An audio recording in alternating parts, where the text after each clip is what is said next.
Morning बच्चों, I hope तुम लोग अच्छे होंगे। ठीक है, लॉकडाउन तो बढ़ने वाला है। मोदी जी ने ऐलान कर दिया कि लॉकडाउन बढ़ेगा, लेकिन नए तरीके से। पता नहीं वो नया तरीका क्या है, तो देखते हैं इस बार क्या है मोदी जी के पास कुछ नया। आत्मनिर्भर बनो, खूब बहुत सारे मीम्स बन रहे हैं, आत्मनिर्भर बनो, आत्मनिर्भर बनो। देखते हैं, स्टार्ट करते हैं अपना लेक्चर। आत्मनिर्भर करते हैं। आत्मनिर्भर बनो मतलब खुद से पढ़ो, ठीक है? नहीं, खुद से मत पढ़ो, मैं पढ़ा दूंगा फिर पढ़ो। खुद से पढ़ोगे तो जहाँ पे 1 घंटा टाइम लगना है वहाँ पे 10 घंटे लग जाएंगे। ठीक है, ये टीचर की इंपॉर्टेंस यही होती है। क्या होता है ना, तुम खुद से पढ़ के जब देखोगे ना तो तुम देखना तुमको बहुत ज्यादा टाइम, ऐसा नहीं है तुम खुद से नहीं पढ़ सकते, तुम खुद से पढ़ सकते हो, शायद तुमको समझ में भी आ जाए। लेकिन जब एक टीचर समझा देता है ना, ऐसा जरूरी नहीं कोई और भी, जब भी एक टीचर समझा देता है तो वो कंसेप्ट बहुत ही आसान हो जाता है। ठीक है, इसलिए स्टडीज में तो आत्मनिर्भर होना थोड़ा मुश्किल है, मतलब 100% तो नहीं हो सकते, लेकिन फिर भी कोशिश करते हैं। देखो एट टाइम तो मेरा काम कितना है, मेरा काम तो 30% का ही है, 20-30% का मेरा काम है, 70% काम तो तुम्हारा ही है। तो एक तरह से तुम आत्मनिर्भर ही हो स्टडीज के केस में। चलो स्टार्ट करते हैं।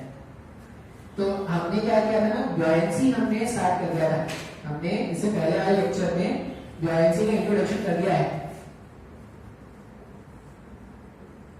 आज इसी से आगे बढ़ते हैं। अभी देखो ब्योयेंसी फोर्स में हमने अभी तक क्या क्या देख लिया। ब्योयेंसी फोर्स में सबसे पहले तो उसका डेफिनेशन कि जब भी कोई ऑब्जेक्ट लिक्विड में डूबा है, कैसा डूबा है, आधा अधूरा डूबा है या पूरा डूबा है, जितना भी डूबा हुआ है बस उसको डूबे रहना है। अगर वो डूबा हुआ है लिक्विड में तो लिक्विड जो होता है उस डूबे हुए ऑब्जेक्ट पे एक फोर्स अप्लाई करता है ऊपर की डायरेक्शन में। ठीक है, अब ये फोर्स क्यों डेवलप होता है, प्रेशर डिफरेंस के कारण। तो प्रेशर डिफरेंस के कारण जो फोर्स डेवलप होता है उस फोर्स को हमने बोला था फोर्स ऑफ ब्योयेंसी। बात समझ में आ रहा है क्या? तो हमने क्या किया था, इससे पहले वाले लेक्चर में आपको फोर्स ऑफ ब्योयेंसी क्या होता है ये तो बता दिया था। अच्छा, फिर फोर्स ऑफ ब्योयेंसी में मैंने तुमको एक वर्ड सिखाया था, सेंटर ऑफ ब्योयेंसी। ठीक है, दो वर्ड आए थे एक्चुअली, तो सेंटर ऑफ मास और एक है सेंटर ऑफ ब्योयेंसी। अब सेंटर ऑफ मास क्या था?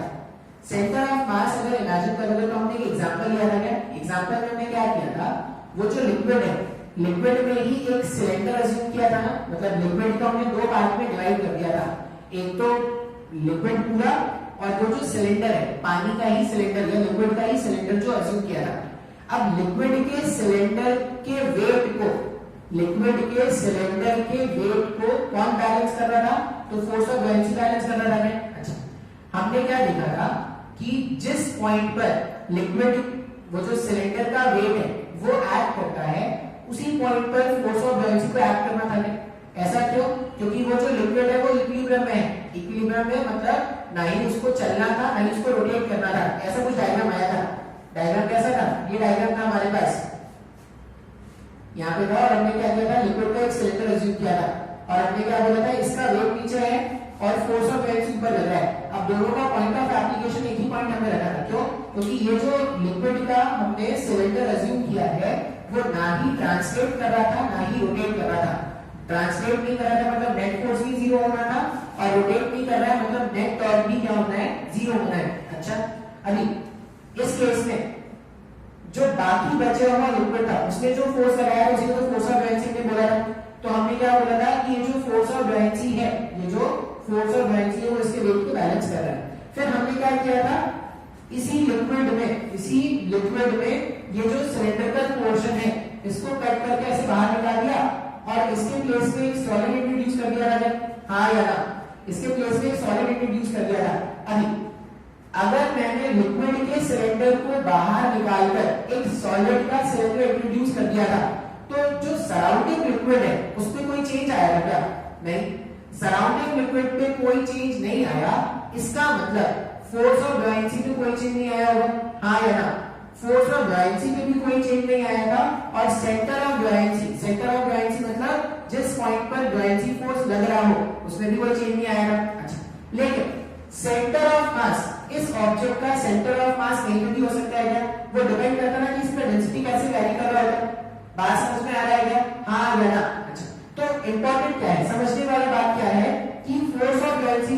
हमने जो बताया था, क्या centre of buoyancy, centre of buoyancy, centre of buoyancy किस पे डिपेंड करता है? सेंटर ऑफ ब्योयेंसी डिपेंड करता है centre of mass of the liquid displaced. आज इस पॉइंट को हमको क्या करना है, बहुत ही डिटेल से समझना है। बात समझ में आ रही है? सेंटर ऑफ मास और सेंटर ऑफ ब्योयेंसी दो अलग अलग बातें हैं। अपन क्या करने वाले हैं, आज ही बात करेंगे कि सेंटर ऑफ ब्योयेंसी क्या है, सेंटर ऑफ ब्योयेंसी क्या है, ब्योयेंसी फोर्स कैसे फाइंड करते हैं, ये सब अपने को क्या करना है, आज जानना है। अच्छा, अब ब्योयेंसी फोर्स फाइंड करने के लिए हम क्या करेंगे, हम एक प्रिंसिपल सीखने वाले हैं। प्रिंसिपल का नाम क्या है? Archimedes principal. अब ये शायद प्रिंसिपल तुमने पहले भी पढ़ा है, ठीक है? आर्किमिडीज प्रिंसिपल पढ़ेंगे और यहीं से हम क्या करने वाले हैं, लेक्चर को आज कंटिन्यू करेंगे। मतलब नए से जो पढ़ेंगे वो क्या है, आर्किमिडीज प्रिंसिपल हम स्टार्ट करते हैं। Archimedes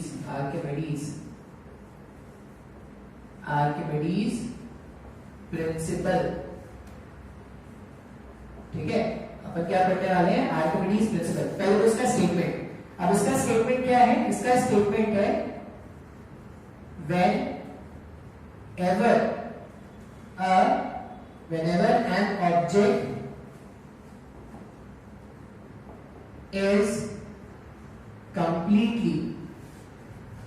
whenever an object is completely or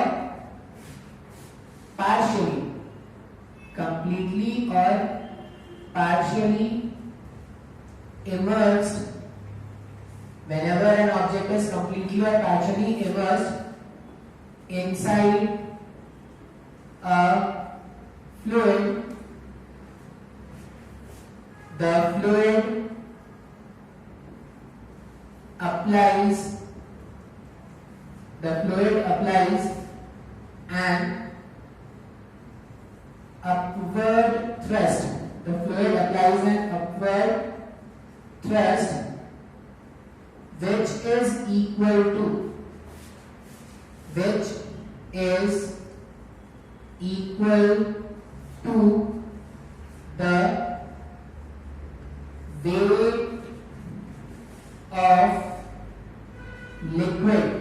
weight of liquid displaced।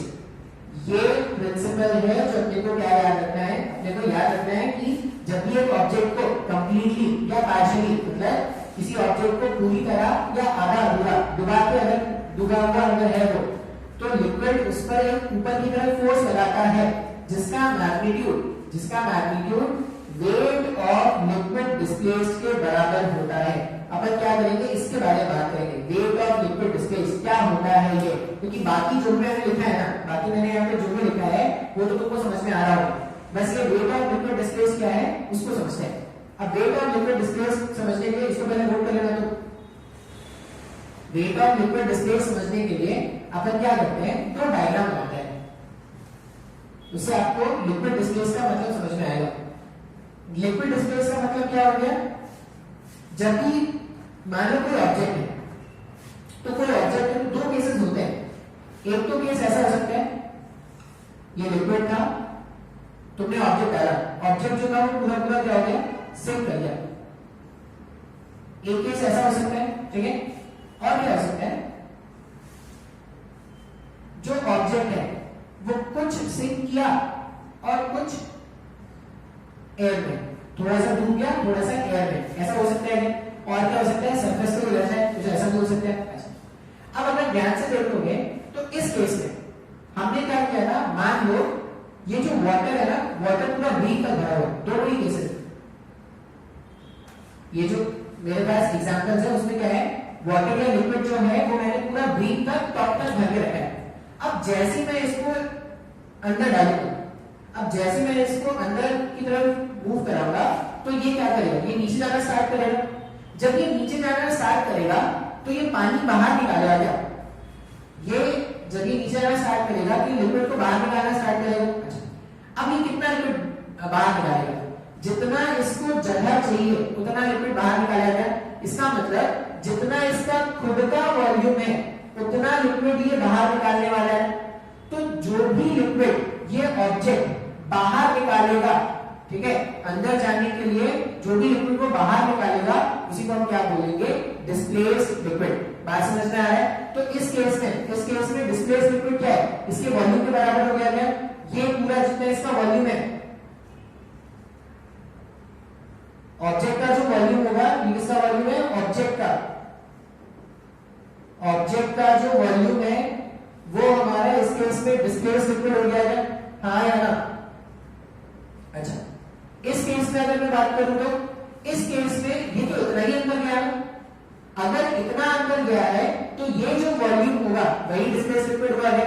इस केस में पूरा अंदर चला गया, इसका मतलब क्या है, जितना इसका वॉल्यूम था उतना हमारा डिस्प्लेस्ड लिक्विड का वॉल्यूम हो गया है।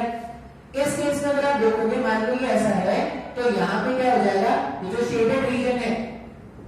शेडेड रीजन है उसका जो वॉल्यूम होता वही डिस्प्लेस्ड लिक्विड होता है। सर मेरे को कुछ भी नहीं समझ में आ रहा है।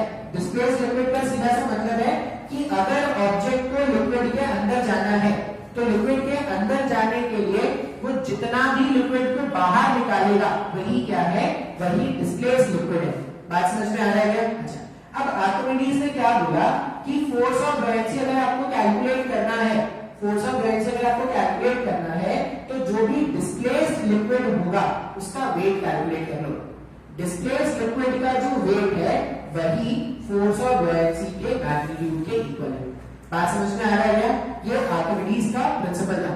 ठीक है, आर्किमिडीज का प्रिंसिपल क्या है कि the buoyant force experienced by the object will have the magnitude same as that of weight of the displaced liquid. Liquid का वेट के बारे में बात कर रहे हैं। ठीक है, लिक्विड का वेट डिस्प्लेस होने के लिए हम क्या बोलेंगे, जो भी वॉल्यूम डिस्प्लेस हुआ है, तो हम फोर्स ऑफ बुयांसी का फॉर्मूला क्या लिख सकते हैं, ऐसे लिख सकते हैं। जब भी फोर्स ऑफ बुयांसी लिखेंगे तो क्या हो जाएगा, वॉल्यूम, कौन सा वॉल्यूम, डिस्प्लेस्ड वॉल्यूम लिखेंगे, डिस्प्लेस्ड वॉल्यूम इनटू, अगर मेरे को वेट लिखना है तो वॉल्यूम ही हो गया। अब मैं किसका वेट लिख रहा हूं, लिक्विड का वेट लिख रहा हूं, तो यहां पे डेंसिटी किसका यूज करेंगे, density of liquid into acceleration due to gravity. ये फोर्स ऑफ बुयांसी का फॉर्मूला है जो थ्रू आउट का चैप्टर हमको क्या करना है, यूज करना है। अब सिर्फ यही नया क्या है इस चैप्टर में, सिर्फ ये फॉर्मूला, बाकी पूरा का पूरा मैकेनिक्स जैसा तुमने पहले सीखा था वैसे ही होगा। मतलब जो भी तुम फोर्सेस दिखाते थे ना, उसके अलावा तुम क्या कर दोगे, बस ये नया फोर्स दिखाना स्टार्ट कर दोगे, फोर्स ऑफ बुयांसी। क्लियर है क्या, समझ में आ रहा है, हाँ या ना? फोर्स ऑफ बुयांसी क्या है, तो जब भी कोई ऑब्जेक्ट लिक्विड में डूबा हुआ है, आज के बाद से समझ लेना, जब भी कोई ऑब्जेक्ट लिक्विड में डूबा हुआ है तो जितने भी तुम नॉर्मल फोर्सेस दिखाते थे उसके अलावा तुमको एक अपवर्ड थ्रस्ट भी दिखाना होगा। और वो जो अपवर्ड थ्रस्ट वाला फोर्स है, अपवर्ड थ्रस्ट वाला फोर्स का डायरेक्शन ऊपर दिखाएंगे और उसका मैग्नीट्यूड कैसे लिखेंगे, volume displaced into density of liquid into जी।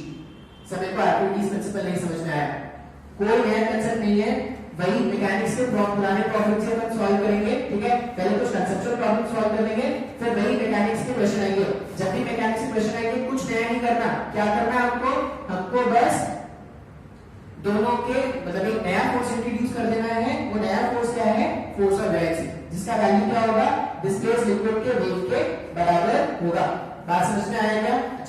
अभी यहां पर एक कंसेप्ट देखेंगे जिसका नाम क्या है, लॉ ऑफ फ्लोटेशन। ठीक है, लॉ ऑफ फ्लोटेशन मतलब कौन डूबेगा कौन तैरेगा, ये उसके लिए लॉ है, बहुत ही आसान सा लॉ है। ठीक है, तो हम बात करते हैं लॉ ऑफ फ्लोटेशन के बारे में। Law of flotation, law of flotation मतलब कौन डूबेगा कौन तैरेगा, ये बताने के लिए हम क्या सीख रहे हैं, लॉ ऑफ फ्लोटेशन। अभी कौन डूब रहा है, अभी हमारी इकोनॉमी डूब रही है, उसको कौन बचाएगा, मोदी जी बचाएंगे उसको, लॉ ऑफ फ्लोटेशन। ठीक है, पता नहीं उनको लॉ ऑफ फ्लोटेशन आता है या नहीं, देखते हैं भाई। अच्छा, मान लो अगर ऐसा डायग्राम, ये वाला डायग्राम था, तो ये जो शेडेड रीजन है वही डिस्प्लेस वॉल्यूम है। बात समझ में आ रहा है? लिक्विड का डेंसिटी मान लो है रो और इसका डेंसिटी है सिग्मा। जो मटेरियल है ना, मटेरियल का डेंसिटी है सिग्मा और लिक्विड का डेंसिटी कितना है, रो। अभी अगर ये इक्विलिब्रियम में आ चुका है, अगर ये फ्लोट कर रहा है, ऑब्जेक्ट फ्लोट कर रहा है, इसका क्या मतलब होगा? कौन कौन से फोर्सेस के बारे में बात करेंगे? अगर तुम ध्यान से देखोगे तो कौन कौन से फोर्सेस है भाई? एक तो फोर्स इसका वेट दिखाएंगे, एक तो फोर्स क्या करेंगे, इसका वेट दिखाएंगे। अब इसका वेट क्या लिखोगे? Sigma into volume, sigma into इसका वॉल्यूम, इसका वॉल्यूम कितना मान लो v था इसका volume, sigma into volume into g लिखाओगे क्या? बात समझ में आ रहा है? अच्छा, फोर्स जो है, वेट जो है वो हमेशा क्या होता है? सेंटर ऑफ मास, ऑब्जेक्ट के सेंटर ऑफ मास पे लगता है क्या? अच्छा, दूसरा फोर्स अपने को दिखाना है, दूसरा फोर्स कौन सा दिखाएंगे? दूसरा फोर्स हम दिखाने वाले हैं force of buoyancy. Force of buoyancy, अभी फोर्स ऑफ बुयांसी का पॉइंट ऑफ एप्लीकेशन क्या है? तो जो भी डिस्प्लेस लिक्विड है ना, जो भी डिस्प्लेस लिक्विड है उसका सेंटर ऑफ मास, मतलब ये मेरे पास एक सिलेंडरिकल पोर्शन है तो उसका सेंटर ऑफ मास यहाँ नहीं होगा क्या? तो यहां से हम क्या करने वाले हैं? इस तरह से ऐसे फोर्स ऑफ बुयांसी दिखाने वाले हैं। अभी फिर से अगर तुम सोचोगे ना तो कोई रोटेशन नहीं होगा, क्यों? क्योंकि ये दोनों एक ही पॉइंट से पास हो रहे हैं। अगर ये दोनों फोर्सेस एक ही पॉइंट से पास हो तो कोई रोटेशन का केस तो आना नहीं वाला। अच्छा, अब अगर इक्विलिब्रियम है, इक्विलिब्रियम है इसका मतलब क्या है? ये फोर्स ऑफ बुयांसी चीज दिखा देते हैं, कभी-कभी कलर कैप्चर नहीं हो पाता है स्क्रीन से। अब अगर इक्विलिब्रियम है, फ्लोटिंग के केस में इक्विलिब्रियम है, इसके अलावा और कोई फोर्सेस है नहीं, तो इक्विलिब्रियम में अपन क्या लिख सकते हैं? फोर्स ऑफ बुयांसी जो होगा वो वेट ऑफ द ऑब्जेक्ट के बराबर होगा क्या? वेट ऑफ द ऑब्जेक्ट इसके इक्वल होना चाहिए ना। अच्छा, फोर्स ऑफ बुयांसी कैसे लिखते हैं? तो वेट ऑफ डिस्प्लेस्ड लिक्विड। अब मान लो ये जो वॉल्यूम है वो है v, v कौन सा वॉल्यूम है? शेडेड रीजन का वॉल्यूम, शेडेड रीजन का वॉल्यूम मतलब डिस्प्लेस्ड लिक्विड का वॉल्यूम। तो स्मॉल v अगर मैं फोर्स ऑफ बुयांसी लिखूं तो क्या लिखूंगा? स्मॉल v, ये वॉल्यूम डिस्प्लेस्ड हो गया, into density of liquid, density of liquid कितना है? रो इनटू g, ये वॉल्यूम डिस्प्लेस्ड, सॉरी ये मेरे पास वेट ऑफ लिक्विड डिस्प्लेस्ड हो गया क्या? ये इक्वल होना चाहिए ऑब्जेक्ट के वेट से। अब ऑब्जेक्ट का वेट क्या था? ऑब्जेक्ट का वेट है actual volume into sigma into g, g से g अगर मैं कैंसिल कर दूं, ठीक है? अब ध्यान से देखना कौन सा वैल्यू बड़ा है, स्मॉल v या कैपिटल v? कैपिटल v अगर डायग्राम से देखोगे तो ज्यादा है। अगर कैपिटल v ज्यादा है स्मॉल v से, इसका मतलब अगर कैपिटल V ज्यादा है स्मॉल v से, इसका मतलब रो का वैल्यू ग्रेटर होगा क्या सिग्मा से? सर मेरे को नहीं समझ में आया सर ये।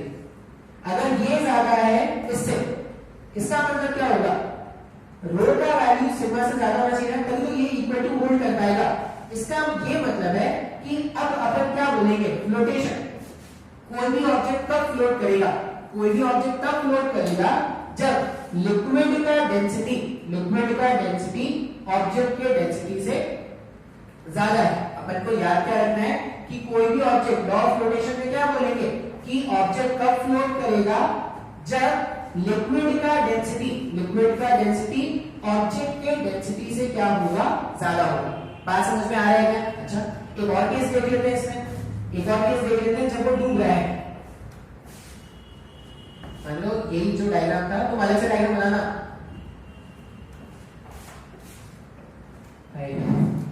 सूरज डूबा डूबा है, सूरज डूबा डूबा है, ये क्या था ना? सूरज डूबा हुआ है, क्या रहेगा? सूरज डूबा है, सूरज डूबा है, आज तो घुट में शेके मारो, गम को भुला दो तुम संसार में, ऐसा कुछ था। गम तो है ही नहीं, क्या है कोई लोग नहीं, मस्त वही लाइफ कट रही, ना पढ़ाई करना है ना कुछ करना है, मस्त वही लाइफ कट रही, ठीक है? घर पे ही रहते हैं, समय समय कड़ों से भी दिख जाती है, और क्या चाहिए? लाइफ से ज्यादा कुछ चाहिए क्या? नहीं। देखो ये मेरे पास है डायग्राम। अभी क्या है, अगर ये पूरा पूरा ऐसे डूब रहा है, पूरा डूबा नहीं, ऐसा नहीं कि डूब के टाइटैनिक का डूब के सफे पे बैठ गया, ऐसा नहीं, डूब रहा है, टाइटैनिक डूब रहा है, पानी के अंदर चला गया पूरा। अब अगर पानी के अंदर चला गया है, इसका मतलब क्या होगा? ये इसका जो वेट है वो नीचे लग रहा है और फोर्स ऑफ बुयांसी जो होगा वो ऊपर लगेगा, ऐसे कुछ लगेगा। इस केस में दोनों इक्वल है क्या? नहीं। अगर दोनों इक्वल हो गए तो मैं डूबता क्यों भाई? अगर डूब रहा है मतलब डाउनवर्ड डायरेक्शन का जो फोर्स होगा वो ज्यादा होगा। तो इस केस में अगर आप देखोगे तो वेट जो है वो greater than force of gravity होगा। अगर weight greater than force of gravity तो यहां पे देखते हैं वेट को भी क्या लिखेंगे, वेट को लिखेंगे volume of the object into density of object into g, ये ग्रेटर होना चाहिए। अच्छा अब ये पूरा पूरा डूब गया तो डिस्प्लेस्ड वॉल्यूम कितना हो जाएगा, डिस्प्लेस्ड वॉल्यूम अभी भी v है क्या, लिक्विड का डेंसिटी कितना rho into g, V g sigma greater than रो।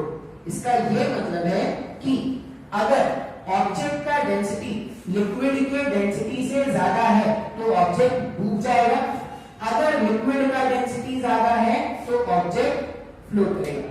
ठीक है, इसी को हम क्या बोलते हैं, law of flotation. Law of flotation में अपने को याद क्या रखना है कि अगर ऑब्जेक्ट का डेंसिटी ज्यादा तो वो लिक्विड में डूब जाएगा, और अगर लिक्विड का डेंसिटी ज्यादा तो ऑब्जेक्ट क्या करेगा, फ्लोट करेगा। ये हमारे पास हो गया लॉ ऑफ फ्लोटेशन। ये बहुत ही आसान सा कंसेप्ट है, मुझे नहीं लगता इसमें कोई प्रॉब्लम होना चाहिए। इसमें एक सिंपल सा प्रॉब्लम सॉल्व कर लेते हैं।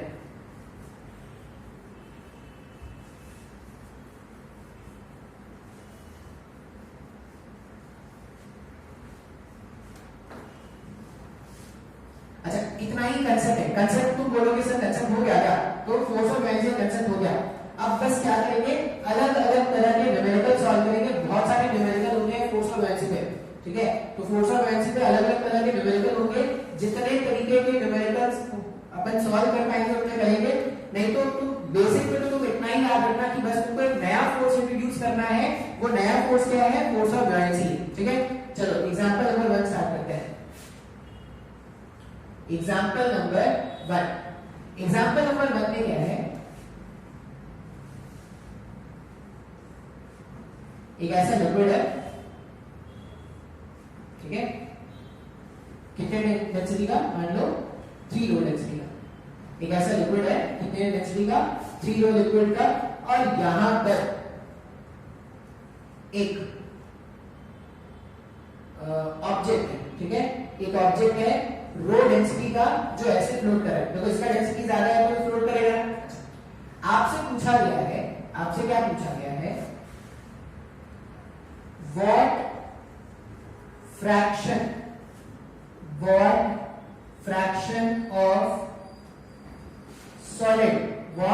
of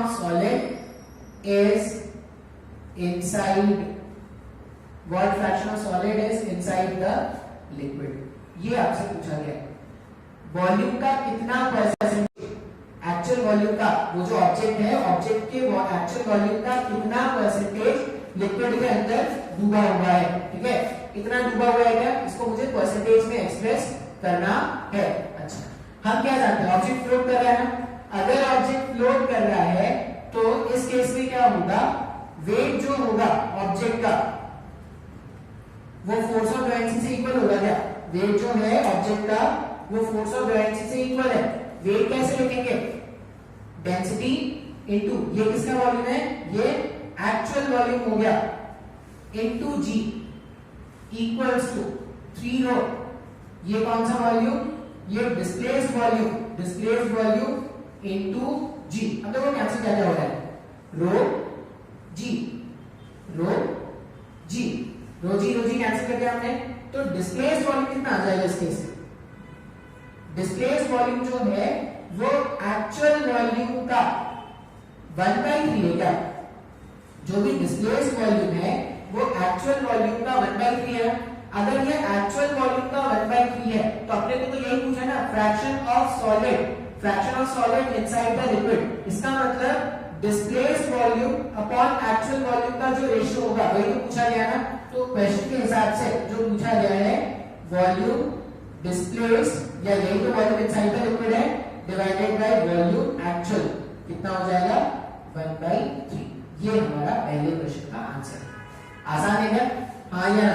तो हमने क्या किया, ब्योयांसी का, फोर्स ऑफ ब्योयांसी का बहुत ही सिंपल सा कंसेप्ट यूज करके कि अगर ऑब्जेक्ट फ्लोट कर रहा है तो कितना डूबा है भाई।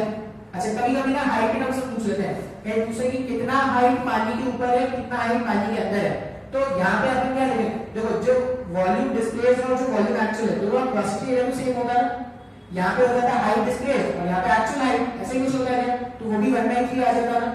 बात समझ में आ रहा है? इसका मतलब है अगर इसका हाइट कैपिटल H है तो ये h/3 हो जाता है, अगर ये h/3 तो ये कितना 2h/3 हो जाता है। ये पहला क्वेश्चन क्लास 9 में भी ऐसा क्वेश्चन सॉल्व किया होगा, ठीक है। अच्छा, अब मान लो मेरे को क्वेश्चन को थोड़ा टफ बनाना है, टफ तो बनेगा नहीं लेकिन फिर भी बनाना है। अगर तुमको कंसेप्ट समझ में आ गया होगा तो कोई टफ नहीं होना चाहिए, और नहीं समझ में आया तो टफ होगा भाई। इसी वाले क्वेश्चन में जो अभी हमने क्वेश्चन देखा,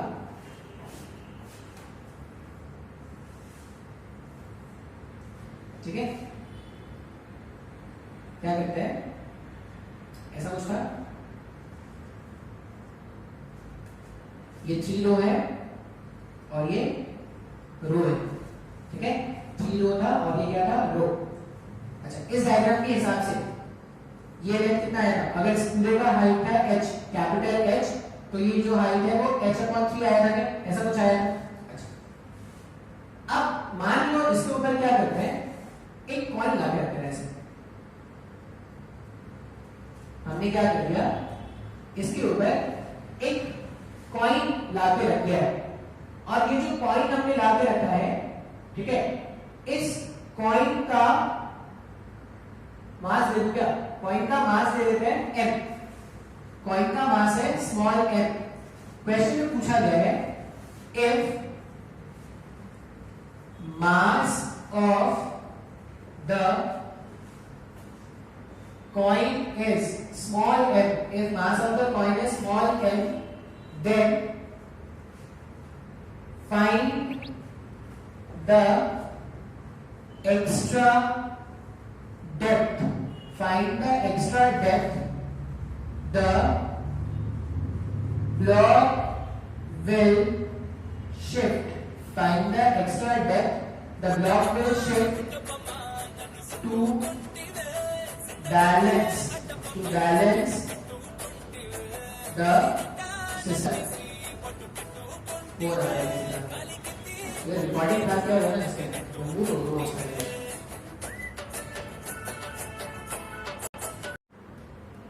ठीक है, स्टार्ट करते हैं। फोन आगे किसी का रिकॉर्डिंग हो गया था, ऐसे रिकॉर्डिंग करते टाइम कोई फोन करता है, मन करता है मुंह तोड़ दो उसका, इतना मुश्किल है एक तो रिकॉर्ड करना, कौन करते रहते हैं पता नहीं इतना क्यों कौन करते हैं। हाँ, तो उसमें कैसा था कि 3 रो है h/3 है और इसका हाइट है h। हमने क्या कर दिया, एक स्मॉल m मास का कॉइन ऐसे ऊपर लाके रख दिया, और कॉइन जैसे का वो अभी भी इक्विलिब्रियम, वैसे नहीं कि पूरा सिस्टम डूब गया, ऐसा नहीं हो रहा है। अब से पूछा गया है कि ब्लॉक विल शिफ्ट, कितना फर्दर एक्स्ट्रा डेप्थ ये जो ब्लॉक है वो नीचे चला जाएगा, ठीक है। अभी h/3 है ना, अभी h/3 है, और कितना नीचे चला जाएगा जिससे क्या हो जाए, जिससे सिस्टम इक्विलिब्रियम में आ जाए। अच्छा, तो क्वेश्चन के हिसाब से ऐसा मान लो कि h/3 तो पहले था ही, ठीक है, h/3 तो पहले था। अब ऐसा मान लो कि कुछ x और नीचे चला गया है, हाँ या ना, h/3 पहले था, अभी कुछ x और नीचे चला गया। क्यों चला गया, क्योंकि एक एक्स्ट्रा मास आ गया है m का। तो अभी अगर देखोगे तो जो नीचे की तरफ वेट है ना, जो नीचे की तरफ वेट है वो क्या है, weight of block plus weight of coin है क्या, weight of block plus weight of coin है ना, ऐसा कुछ है ना। अच्छा, अभी वेट ऑफ ब्लॉक को तो h/3 के हाइट में बैलेंस कर लिया था, ये जो वेट ऑफ ब्लॉक है उसको बैलेंस किसने कर लिया था, h/3 के हाइट में बैलेंस कर लिया था। अब मुझे किसको बैलेंस करना है, सिर्फ वेट ऑफ कॉइन को बैलेंस करना है। अब वेट ऑफ कॉइन को बैलेंस करने के लिए तुम खुद से सोचो, अगर मेरे को वेट ऑफ कॉइन बैलेंस करना है तो फोर्स ऑफ ज्वाइंसी, पहले फोर्स ऑफ ज्वाइंसी सिर्फ इसके भाग को संभाल रहा था, जो इसका वेट था सिर्फ उसको फोर्स ऑफ ज्वाइंसी संभाल रहा था। अब फोर्स ऑफ ज्वाइंसी इसके वेट प्लस इसके वेट दोनों को संभालने वाला है। अगर दोनों को संभालने वाला है, इसका मतलब फोर्स ऑफ ज्वाइंसी पे डिपेंड करता है लिक्विड डिस्प्लेस पे। अगर लिक्विड डिस्प्लेस पे वो डिपेंड करता है, अगर वो लिक्विड डिस्प्लेस पे डिपेंड करता है, इसका मतलब जितना लिक्विड पहले डिस्प्लेस हुआ था अब उससे ज्यादा लिक्विड डिस्प्लेस होना है क्या, ज्यादा लिक्विड डिस्प्लेस होने के लिए ये और नीचे चला जाएगा क्या? तो हमने क्या मान लिया कि भाई ये कुछ x नीचे चला गया है। अब ये जो x नीचे डिस्प्लेस हुआ है वो तो इस m मास के कारण हुआ है, तो जो भी एक्स्ट्रा डिस्प्लेसमेंट है x का, उसके कारण जो लिक्विड डिस्प्लेस होगा उसका जो वेट होगा वही तो वेट ऑफ पॉइंट के बराबर होगा ना। मैं सिंपली ऐसा लिख सकता हूँ क्या, m इंटू जी, ये मुझे बैलेंस करना था, ये मुझे बैलेंस करना था, और ये बैलेंस कौन करेगा? ये x डेप्थ का जो ये होगा, जैसे यहां पे अगर मान लो ये जो x कॉलम का जो वॉल्यूम होगा उसी के कारण तो ये mg बैलेंस हो रहा है। बात समझ में आ रहा है? अच्छा, इससे अब तुम बोलोगे सर आपने पूरा कर लिया, h/3 तो पहले ही फाइंड कर लिया ना, h/3 तो उसके वेट को बैलेंस कर ही रहा था। जो ब्लॉक है, ब्लॉक के वेट में कोई चेंज हुआ क्या? सिर्फ ब्लॉक होता तो h/3 नीचे जाता। अब ब्लॉक प्लस कॉइन है तो कॉइन के कारण कितना नीचे आ रहा है? सिर्फ x नीचे आ रहा है क्या? तो मैं जो नया वॉल्यूम जो डिस्प्लेस है वो ये शेडेड वॉल्यूम हो जाएगा ना। तो यहाँ पे अपन क्या लिखेंगे, m इंटू जी जो होगा वो डेंसिटी, उसका वॉल्यूम क्या लिख देंगे? अच्छा, उसका मुझे क्या बताना है, डेप्थ बताना था ना। ऐसा मान लो इसका क्रॉस सेक्शन एरिया कितना है, a क्या है इसका क्रॉस सेक्शन एरिया। अब वॉल्यूम कैसे लिखते हैं, cross sectional area into x, यही तो फर्दर वॉल्यूम है ना जो डिस्प्लेस हुआ था। वॉल्यूम इनटू डेंसिटी, किसका डेंसिटी? लिक्विड का डेंसिटी। याद रखना जब भी फोर्स ऑफ ज्वाइंसी लिखते हैं तो लिक्विड का डेंसिटी चाहिए, तो यहाँ पे 3 रो इनटू जी, फिर से g से g गायब, तो x का वैल्यू कितना हो जाएगा? x का वैल्यू हो जाएगा m डिवाइडेड बाय a 3 रो। ये आंसर है। सर मेरे को नहीं समझ में आया सर, तो बहुत ही आसान है, सिंपल सा। तुमको क्या करना है, इसका वेट और इसका वेट दोनों को क्या करना, बैलेंस कर देना। मतलब जब एक्चुअल मान लो तुमको स्टार्टिंग में ये भी नहीं पता होता तो तुम क्या लिखो, weight of wood plus weight of coin equals to total volume displace. अब टोटल वॉल्यूम डिस्प्लेस में ये कितना, ये तो h/3 वाला वॉल्यूम तो पहले ही हमने हटा दिया ना, ये और ये वाला वॉल्यूम तो पहले ही कैंसिल आउट हो गया। सिर्फ इसको सिंपलीफाई करोगे आंसर आ जाएगा। सर मेरे को नहीं समझ में आ रहा है, नहीं समझ में आ रहा है, ध्यान से देखो। अपने को सिर्फ वेट ऑफ लिक्विड डिस्प्लेस के बारे में बात करना है और सबके बारे में बात नहीं करना अपने को। अच्छा, कुछ कंसेप्चुअल प्रॉब्लम्स यहाँ पे होंगे जिसके बारे में बात कर लेते हैं।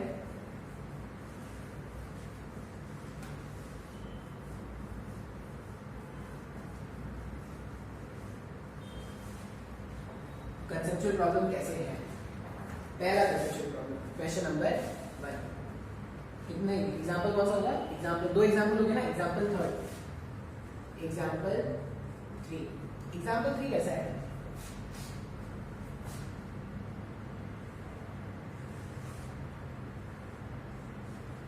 एक कंटेनर है ऐसा, ठीक है, और कंटेनर में क्या है ना,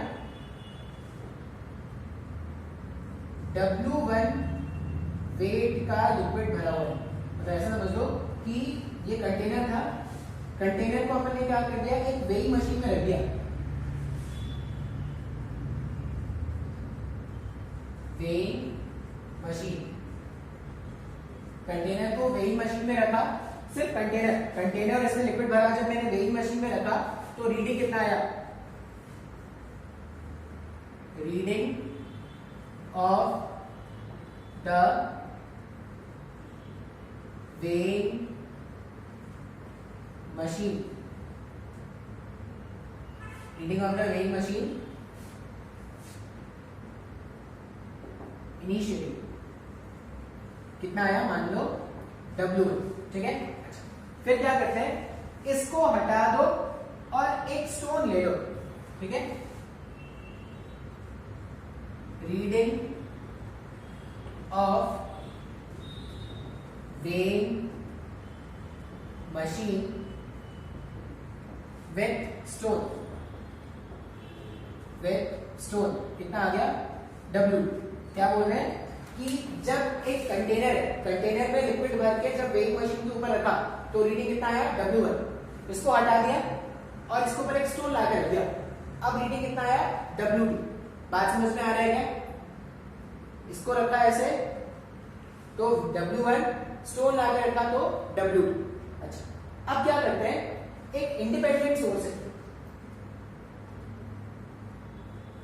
इंडिपेंडेंट सोर्स ठीक है। अब इंडिपेंडेंट सोर्स का मतलब है कि सिस्टम में ये कुछ इंटरफेयर नहीं करने वाला, ठीक है। इंडिपेंडेंट सोर्स है, उससे हमने क्या किया, स्टोन को ऐसे बांध के रख दिया है। इंडिपेंडेंट सोर्स है जिससे हमने क्या किया, स्टोन को ऐसे बांध के रख दिया और कंटेनर के अंदर डाल के रख दिया। क्वेश्चन में पूछा गया है, क्वेश्चन में पूछा गया है what will be the combined, what will be the, what will be the new reading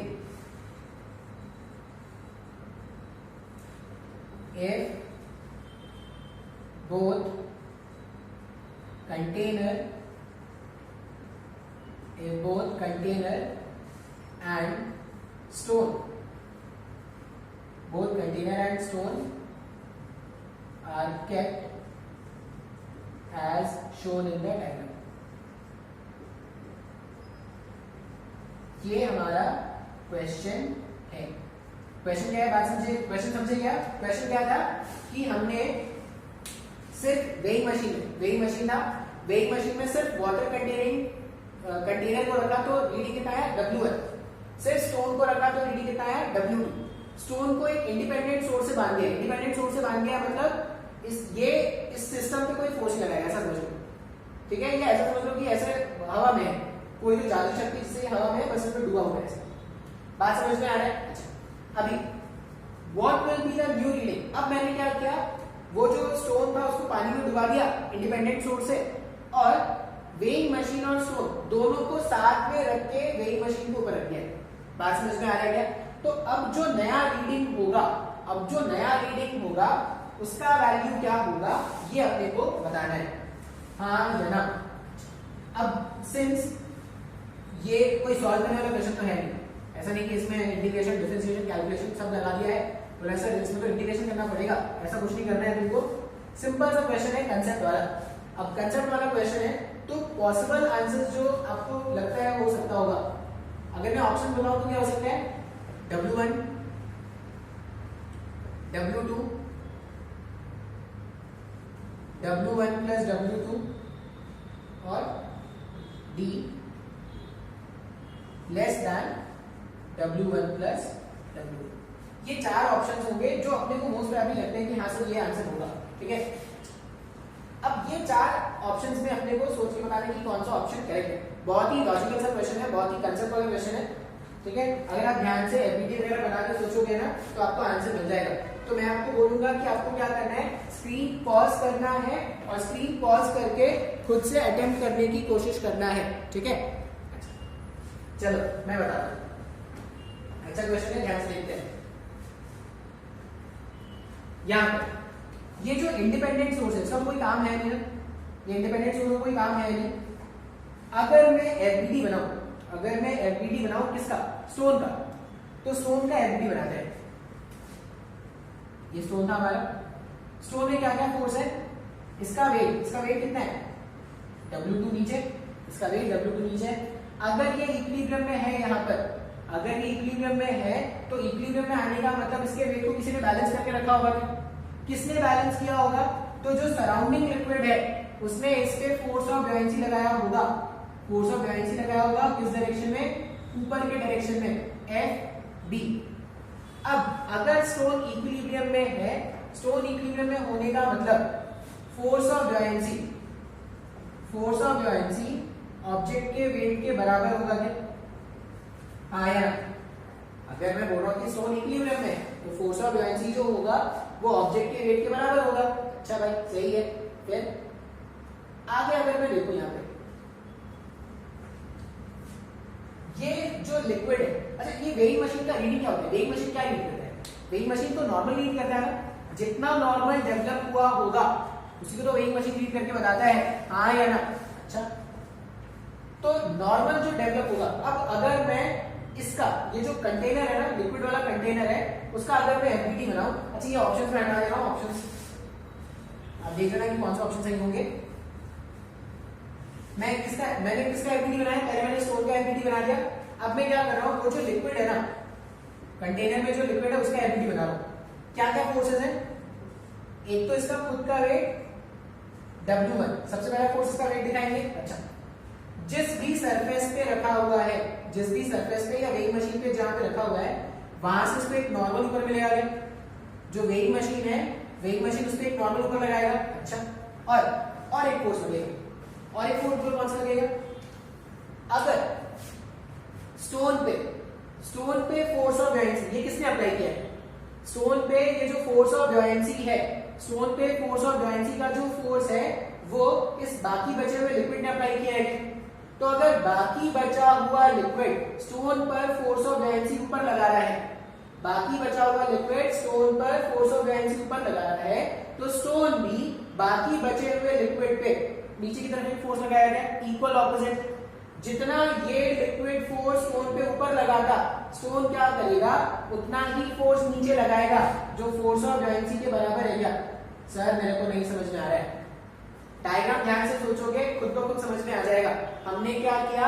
हमने स्टोन का एलबीडी बना दिया, स्टोन का एलबीडी बना के देखा कि फोर्स ऑफ ब्योयेंसी जो है, फोर्स ऑफ ब्योयेंसी जो है वो W2 के बराबर है, फोर्स ऑफ ब्योयेंसी W2 के बराबर है। अच्छा, जब मैंने लिक्विड का बनाना स्टार्ट किया तो एक तो पहले इसका खुद का वेट दिखाया, फिर मैंने दिखाया कि जहां पे रखा हुआ है वहां से उसको एक नॉर्मल मिलेगा।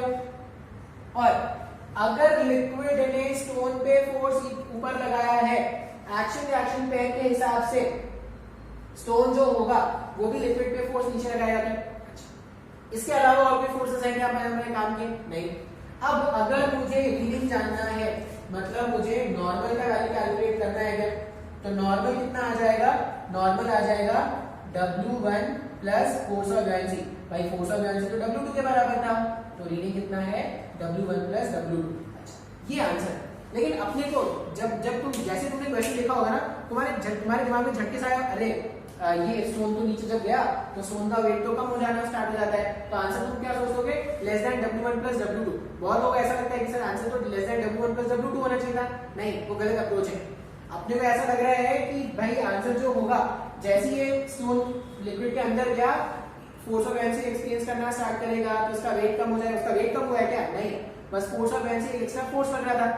तो इस तरह के क्वेश्चन को एनालाइज करना है अगर, तो एलबीडी बना के एनालाइज करना है।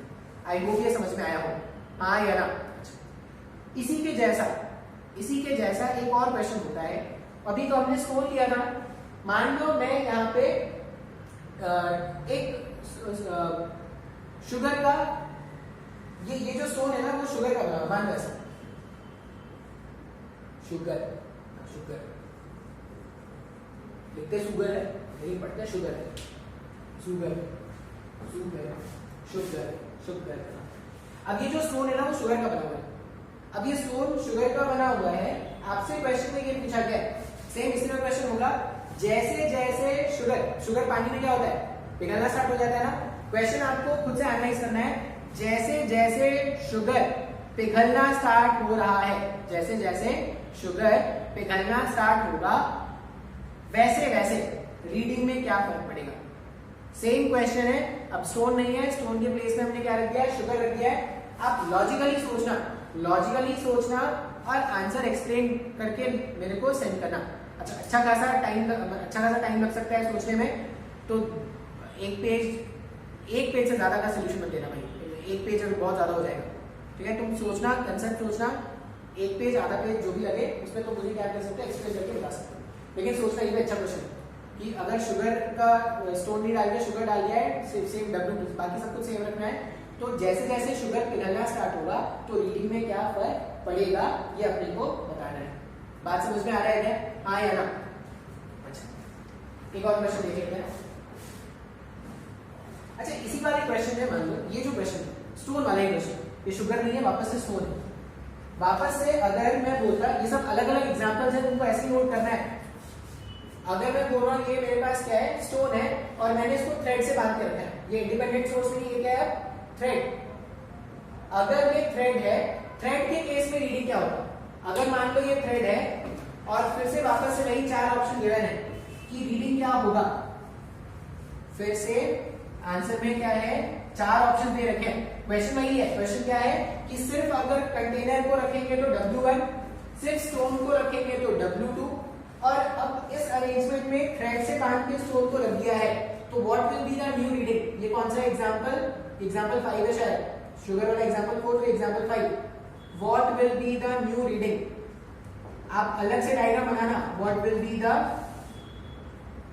न्यू रीडिंग, जो नई रीडिंग आने वाली है वो क्या होगी, तो ऑप्शन 1 क्या था W2, ऑप्शन 2 क्या है W2, ठीक है, ऑप्शन 3 क्या है W1 प्लस W2, ऑप्शन 4 क्या है less than W1 plus W2, ठीक है, और ऑप्शन ले लो, ऑप्शन 6 ले लो, greater than W1 plus W2, ये उल्टा हो गया ना, लेस देन ऐसा होना चाहिए, लेस देन W1, ये less than W1 plus W2, ये ग्रेटर देन है, ये less than W1 plus W2, वहां पे भी मान कर लेना भाई, ये greater than W1 plus W2, ये कितने ऑप्शन हो गए 1 2 3 4 5, एक और ऑप्शन पानी से पूछो, लिक्विड से पूछो,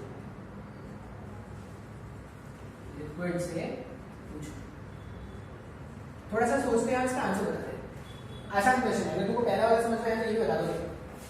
अच्छा मैं बताता हूँ सोल्यूशन। इस केस में अगर आप देखोगे, मान लो मैं इसका अगर एफिनिटी बनाऊं स्टोन का, तो स्टोन के केस में क्या है, इस बार धागे का टेंशन भी ऊपर है, फोर्स ऑफ बॉयंसी भी ऊपर है, दोनों ने मिलकर वेट को बैलेंस किया ना, अगर दोनों ने मिलकर वेट को बैलेंस किया तो W2 का वैल्यू जो है, W2 का वैल्यू जो है वो क्या है, force of buoyancy plus tension के बराबर है क्या। अच्छा जब आप कंटेनर का एफिनिटी बनाओगे, मान लो ये कंटेनर है, ठीक है, कंटेनर का एफिनिटी बना लेते हैं, ये लास्ट क्वेश्चन करते हैं, बहुत ज्यादा बना दिया मैंने, एक और लेक्चर था बोले बोले अगले दिन, मैंने सोचा था खत्म कर लूंगा अच्छा कर रहा, लेकिन नहीं हो पा रहा यार, अगले दिन पढ़ा लूंगा, नेक्स्ट कल पढ़ा लूंगा। ये क्या है W2 यहाँ पे कितना हो गया, force of buoyancy plus tension के बराबर हो गया। मान लो मैं कंटेनर बनाता, तो कंटेनर में देखो क्या क्या फोर्सेस है, यहाँ पे फोर्स ऑफ बॉयंसी लिक्विड के कारण, सॉरी वो कंटेनर के कारण फोर्स ऑफ बॉयंसी नीचे, खुद का वेट W1 और नॉर्मल। इस केस में जब आप यहाँ पे लिखोगे तो नॉर्मल क्या है, नॉर्मल जो है वो W1 प्लस FB के बराबर अभी भी है, लेकिन FB का वैल्यू इस बार W2 के बराबर है क्या, नहीं, FB का वैल्यू जो होगा इस बार FB जो है वो लेस देन W2 है क्या। अगर FB का वैल्यू W2 से छोटा है तो रीडिंग क्या आएगा, ये होगा क्या, नहीं, ये तो तब होता जब फोर्स ऑफ बॉयंसी और W2 बराबर था। इस बार W1 है लेकिन W2 से छोटा रीडिंग चला जाएगा, तो आंसर क्या आएगा, less than W1 plus W2 अपना आंसर आएगा। बाकी अगर तुमने जो सोचा होगा वो गलत है, ठीक है। तो इतना ही रहने देते हैं। शुगर वाला जो क्वेश्चन है, शुगर वाला क्वेश्चन को क्या करना, खुद से एनालाइज करना, उसको सोचना कि खुद से कैसे सॉल्व किया जाए, इतना कोई मुश्किल नहीं होगा। और जो भी तुमको लगे कि सर ये आंसर है, तो वो आंसर को रिटन फॉर्मेट में लिख के भेजना मेरे को, क्योंकि आप अगर 1-2 लाइन में लिखोगे तो नहीं एक्सप्लेन कर पाओगे, आपको अच्छा खासा सोचना पड़ेगा उसमें, अच्छे से सोचना कि रीडिंग में कैसा चेंज आएगा, ठीक है। नहीं होगा तो नेक्स्ट वाले लेक्चर बता दूंगा। चलो इतना ही रहने देते हैं आज।